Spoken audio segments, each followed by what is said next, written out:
Well, thank you so much for the kind introduction and for the invitation to come to Barcelona. Always a lovely place to visit, of course, with a lovely weather outside. Ali, the title of the story today is around making healthcare accessible and affordable. And that's been your life mission. What does it all mean? That's been both of our life ambitions, Shafi. Look, I'm an engineer. And as an engineer, when you see a problem, you try to understand the root cause of why is it that problem persists. And if you think about healthcare, it's very unique in a very significant way. I can think almost of no other industry where the demand is completely elastic. If one of your kids, your loved ones get sick, there is no amount of resource that you're not prepared to spend to make that problem go away. And yet, against that elastic demand, we have a very constrained supply. Economics 101, if you have elastic, unlimited almost demand versus very constrained supply, you're going to get an imbalance between the two. Prices go up and affordability, access go down, inaccessibility. So the slogan of making healthcare accessible and affordable is nothing more than a slogan unless you can fix that root cause problem. All the other tinkering around the edges is not going to do us any good. And I therefore believe that, and as you do, Shafi, and I need to ask you this, that for the first time, we now have the AI can give us truly the promise of making the supply scalable and elastic. We truly now have almost the promise of having near free, unlimited supply. Does that make sense to you? It does. And one of the things I was going to actually discuss with the audience and you is around the key challenges. So I'm a surgeon by background. I'm a cancer specialist in London. And I've spent 3 decades in clinical practice. And I've survived 30 years in the NHS. And that is a momentous occasion to survive 30 years. Let me give you a hug for that. That's a long, thank you. It's a long time. Anyway, the question about challenges in the NHS and across the world. Of course, Ali mentions workforce shortages. And if you go back a few years, I think 2015, WHO mentioned that we're going to be between 15 and 20 million health workers short across the world. Huge problem globally.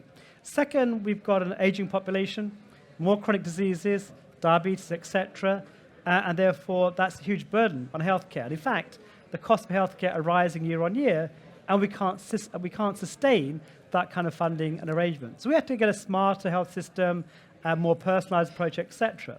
The last one is the workforce itself. One of the bugbears I have we produced the workforce relevant for 2024, if not 2030? And I answer, we haven't. Are they digitally enabled? Are they using tech? Are they using AI? Are they able to understand the world we live in the context of technology innovation? And can they use that to improve patient care?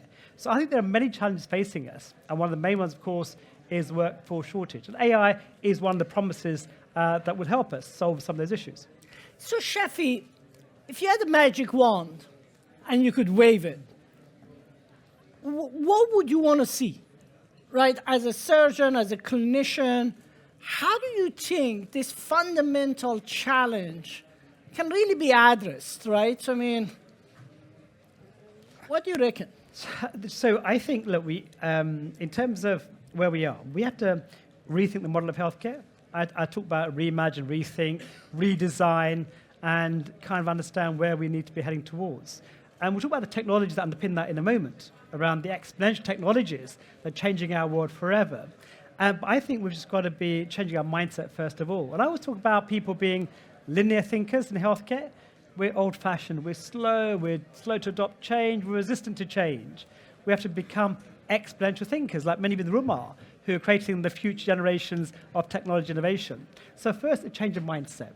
Then change of a healthcare system that's actually much better than we have already.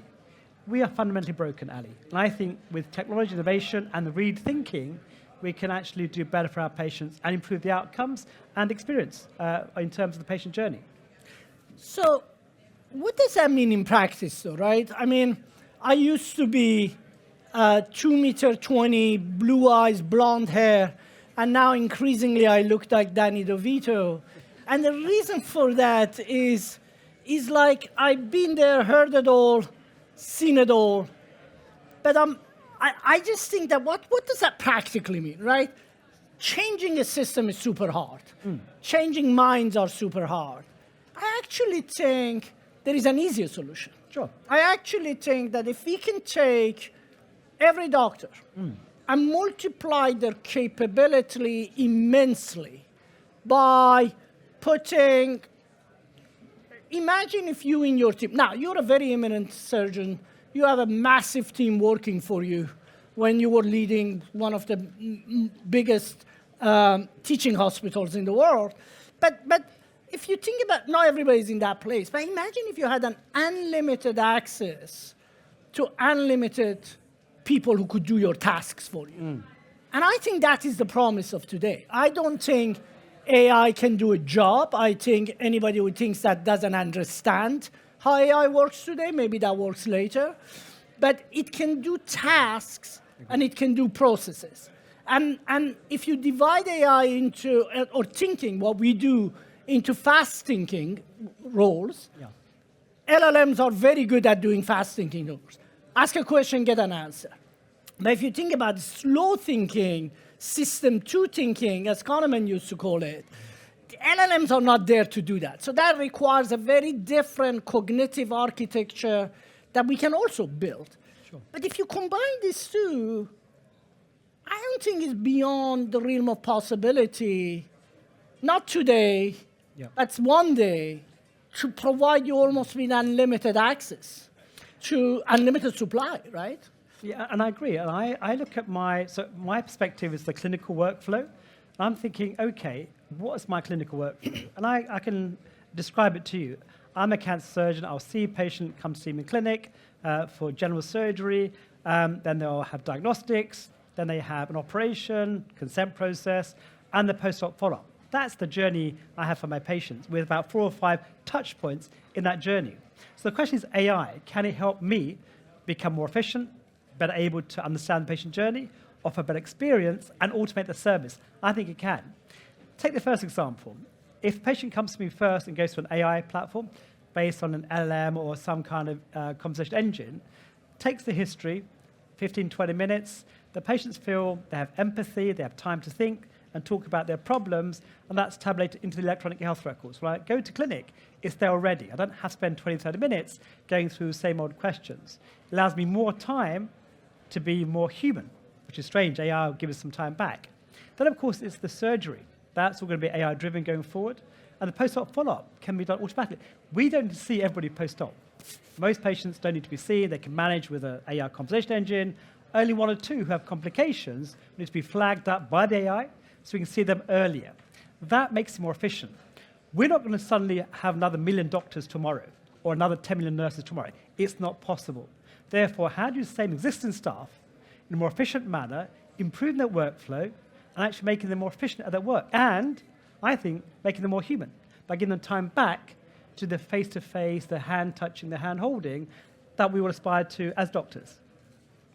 I think that makes sense. And for the entrepreneurs out here, that system doesn't exist, right? There isn't. If you take just any components of healthcare, like take consultations, as you said, what does a doctor need to do consultation?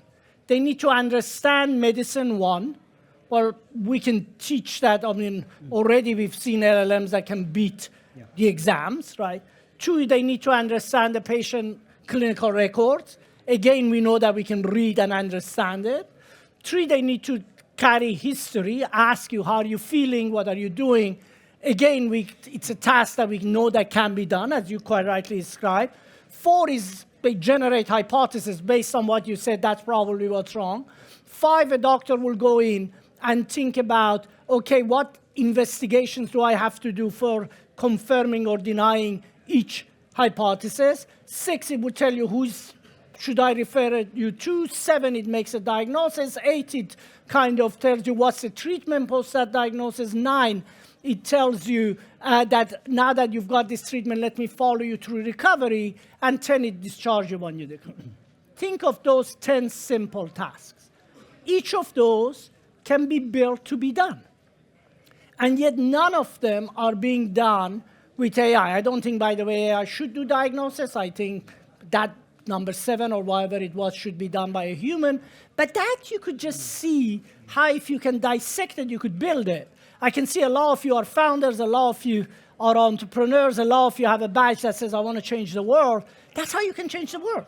Build each or all of those steps. But if you can build it, there are not that many people doing it. And the reason they're not doing it is because they're scared, right? They hear health, they hear regulation, they hear things. And my father always used to tell me, never go towards busy roads, because it always leads, or easy roads, sorry, because it always leads to crowded destinations. This is a hard road, so take it and do it. And Shafi, you talked about technology. I think we should move on to talk a little bit about actually why do we think what you see in AI today is nothing compared to what is coming? Yeah. So look, one of the things I often mention, if you go back 10 years ago, or maybe even 5 years ago before COVID, the world was a simply different place. We now have amazing riches of technology. It's a new language, if I'm honest, that didn't simply exist 5 or 6 years ago. And COVID precipitated our innovation cycle 100%. So AI is one, with deep machine learning and LLMs, of course. There's the whole concept of augmented virtual reality, change the way we educate future generations of surgeons and doctors, also allow us to use that for simulation and for clinical practice and for healthcare. And now we're creating world's first health metaverse, for example, in Web3. That's moved on. The world is more connected as well. We're hyper-connected with 5G and now 6G, 7G, and 10G coming out, and of course Starlink connecting people around the world. And when you make healthcare affordable and accessible, you have to connect people. I remember Peter Diamandis often said in his talks around, to make $1 billion, you help 1 billion people. And my concept was actually to help 1 billion people, you connect 1 billion minds. That's how you generate income going forward and impact. And there's, of course, the world of nanobiotechnology, quantum computing, cloud computing, wearables, sensors, etc. It goes on. It's a new language in healthcare. And actually, healthcare is one vertical that all the tech seems to be converging.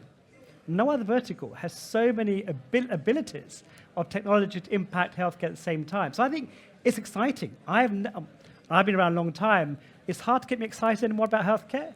I've never been so excited in the last 5 years because of the fact that we have so many amazing ideas and people like you who are revisioning, rethinking the model of care. So if I think about this, Shafi, what you said, and the way I think about this, is that, look, what is driving AI or connectivity or its things? Underneath it all is the processing power, right? The most powerful computers we have today, the super great computers we have today, are 100 million folds slower and less capable than the least powerful quantum computers we have. So whether we fix the problem of artificial general intelligence or the problems of quantum computing, whichever comes first, it will help us solve the other one very fast. So I think that we have started to see some stability in quantum computing. Whether that takes 5 years, 10 years, who knows? But it will come. And when it comes, just think about what does 100 million-fold more processing power do to artificial intelligence. Second, we collect some data now, but think of when we can bury a chip almost in everything, in our clothes, not just in our watch, in our thing. So we are now projected to have 30 billion connected devices by the end of next year. Imagine what does all that data do. 3, we are now starting to invest heavily in edge computing, putting these servers, all these powerful computers in the neighborhoods. As you said, with 6G, we can have connectivity. And with AR and VR, we are moving away from the tyranny of this two-dimensional phone thing, right? And then with robotic, we are taking the world of computers, cyber, into the real world. You've all seen the Optimus from Tesla. I mean, just imagine what can the combination of all of these do to our world. And it seems like science fiction, but it was science fiction to think that you can send a rocket to the sky and bring it back and land it exactly in the same place, right? And it happened, right? The world happens by those who dare to dream, but they don't dream idealistically. They dream based on understanding where physics, where science are, and where it's heading. And therefore, I find it super interesting. Let me move on in the last 10 minutes we got on something that I think is far, far more important, in my view, in the way it will shape our world than technology. I think what is happening to biology is fundamentally going to eat technology for breakfast. You remember they used to say software will eat the world for breakfast? What do you think about, as a surgeon, about biological developments you see? Yeah, really good question. In fact, I was actually in Memphis only a few weeks ago, and I saw Grok, Elon Musk's big supercomputer. It's just a big building. Nothing flashed there, but yeah, it's the world's most powerful supercomputer. Look, two things. First, the concept of surgery, before we talk about biology. My role as surgeon is going to change immeasurably. Surgery has always been analog. My experience as a surgeon doing cancer surgery is based on years of experience and knowledge, and my experience from personal perspective. That's going to change to become more AI-driven, more digital. For example, the concept of digital surgery is a new one. Digital health is a concept that came out about a decade ago. The new concept in the world on the ground now is, of course, digital surgery. So imagine the workflow, robots, automated efficiency, using data-driven pathways. We're now seeing people with cameras in the OR. A bit like, for example, Amazon Go, where you go in, pop in, take your food, and off you go. The same team are now building cameras using computer vision to allow efficiency in the OR, building dashboards outside, looking at efficiency and flows, for example. The world of surgery and the whole process is changing forever. During the operation, again, it's based on my intuition and judgment. Two things allow me to operate. Now you've got surgical navigation tools using computer vision AI to allow you to navigate through a surgical procedure. It's changing readily. Back to biology, absolutely interesting. So biology is very fascinating. And AI. Shafi, before you go, just one question on this. Yeah. There are people, I know some people in here who've built amazing stuff on helping surgeons. Do you see it inside the hospital? I mean, are they coming, or are they just being blocked by some apparatchik somewhere in the middle of the thing? They're just not letting you have it because it hasn't passed the nth degree of... If you guys are taping this, by the way, please cut it at some stage, because edit it out, because I need those apparatchiks. Yeah. So there's always a friction, of course. You have startups, innovators come into the hospitals, and there's always barriers to adoption, as you know. There's issues around regulation, safety, governance, ethical considerations. All those you have to manage expectantly. But I'm pleased to say that things are much faster than they were about 10 years ago. People are now amenable to fast-track innovation and scaling and adopting into a system, for example. So we're seeing much more. We're seeing now the world of surgery, for example, robots, Intuitive bought the first surgical robot called the Da Vinci back in the year 2000, 25 years, right? Now we're seeing a succession of new robots. We're seeing now data coming in and helping us support the surgical outcome. It's coming. It's easier.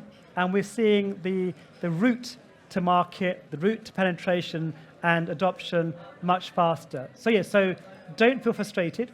There are opportunities and support, and people are now investing heavily into some of these companies to build the future of digital surgery, yes. So Shafi, biology, tell me. Yes. What are you seeing that is exciting you? So the word on the ground last 2 years was AI, LLMs, and ChatGPT. Yeah, and 30 November 2022 was a pivotal moment in our history when ChatGPT was launched, of course.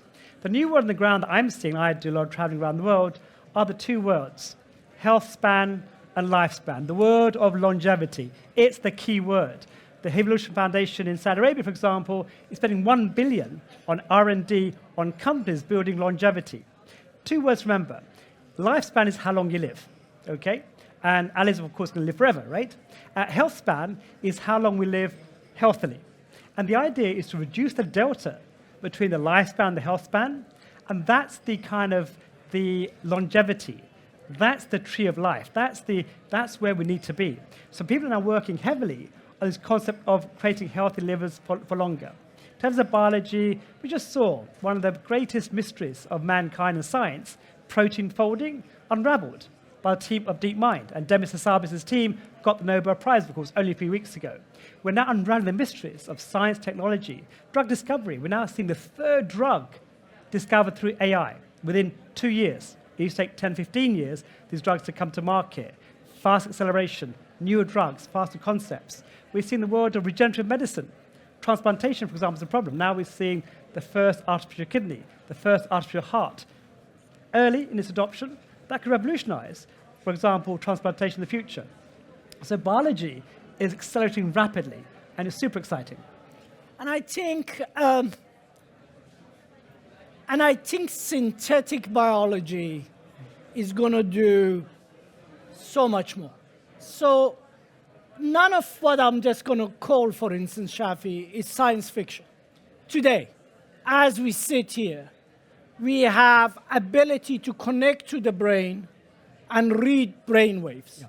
We've all seen on YouTube videos of a chimpanzee that can think, and move an arm in 6 different continents, moving an object, completely remotely. We have now all seen the images of a rat that can sing like a bird because they injected the throat cells of a bird inside his thing. We've seen, again, all of us, a mice that they could make 10 times more intelligent than a normal mice in their ability to learn faster, not forget, so on and so forth. So just think about this. We are changing the foundation, what it is, to be a person. We can extend you like a cyborg through connections with robotics. Now, when I say you, it's not humans yet, but whatever that we can do, we will eventually, bit by bit, get there, right? And I'm not thinking about 2 to 5 years time period. I'm thinking about my children and grandchildren. And then when you and I maybe a little bit are in a different place on longevity, I hear you about lifespan, and I think that's super important. But when I look at the biology, when I read about the biology of aging, the fundamental reason you and I age, and you age, by the way, a lot better than I do, but the fundamental reason you and I age is because every time our cells reproduce themselves, they make a bad copy of themselves. So the telomeres shorten a little bit and doesn't work, right? Now we managed to stop that process of shortening telomeres in a tomato. So we now have a tomato that does not age. We managed to make the lifespan of a worm 10 times longer by the way, nothing more than a cocktail of biological interventions. And we managed to, far more interesting than any, reverse the aging processes in 2 twin mice, as you saw. Reverse. Take the pictures, take a look on the YouTube, 2 twin mice, 1 age, 1 young, right? I think that the future is going to take a lot longer than what we think, so our generation will probably miss it. But I think what is going to come is going to be a lot more exciting than any of us can imagine. None of that is built. None of that is commercialized. So it blows my mind every time I see an entrepreneur who tells me I don't have an idea of what to do. Because every one of these things is a big, massive idea. And it's a far, far more exciting idea than delivering pizza faster, or building another app on dating, or some other things that everybody seems to be trying to do. Yeah, so look, my call to you is around what does that future look like? You can almost re-envision it. Healthcare systems at the moment are fundamentally broken. They need change. They need radical change makers and thought leaders around, okay, what can we create tomorrow? It's about global health. I spend a lot of time traveling around the world. And countries, for example, in the global south, low middle income countries, can actually rethink the model of healthcare and not reproduce healthcare systems from the West that might be broken, for example. They can accelerate, they can leapfrog by designing products, solutions that are far more affordable and accessible that Ali's been talking about for a long time, and I have been so. So we need people like you to come with ideas and say, you know what, hey, have you thought about the redesigning of this? Can we do this for you? Healthcare is moving to more personalized care, more data-driven. People need to be controlled their healthcare going forward, whether it's use wearables, sensors, or data from different devices. That's what we need to be heading towards. A bit about funding very quickly. The NHS at the UK, we have a budget of £160 billion per year for healthcare delivery. Here's an interesting thought. 90% of that budget goes to secondary and tertiary care, who perform 10% of the work. 90% of the work is in primary care, who only get 10% of the budget. It makes no sense. No sense whatsoever. We've got to repurpose, refashion, change healthcare to preventive care, and allow patients themselves to be empowered by the data, to allow to live longer, healthier. That's the future, and that's my challenge for you as an audience here to build that with us. So, Shafi, if there was going to be one thing you want to see coming, biology, technology, why is it? Well, currently, AI is the big deal. It's going to change our world forever. The genie is truly out of the bottle. It's a question of how do we use it? How do we use it safely? How do we create ethical framework around it? How does regulation work? We don't know the answer. The world is slow to adopt change, so we've got to persuade governments, regulatory bodies, to adopt and change and support us in the workflow. That will automate a lot of work. I think digital workforce is absolutely necessary. I think the digitalization as a concept of healthcare itself, from beginning to end, is that journey we're looking for. So I can't put my money on one thing, but AI is the first thing that will come. And on top of that, we'll build some of the amazing ideas, technologies around that to allow accessible care and care that's equitable and, of course, affordable on a global level. And I'm hoping that in the future, we'll see care around the world that's just much fairer. That's what we want, when people to access care around the world. That's fairer, that's better quality than we have at the moment, right? Yeah. So, look, let me close with this, if you allow me. There is a myth that says different people want different things, and it's true when it comes to little things. But I was very fortunate to be born in a good middle-class family. And then I was even more fortunate that the revolution happened in my country and I got dislocated and I became a refugee, incredibly poor. And then I had to work myself through that, what I call desirable difficulty.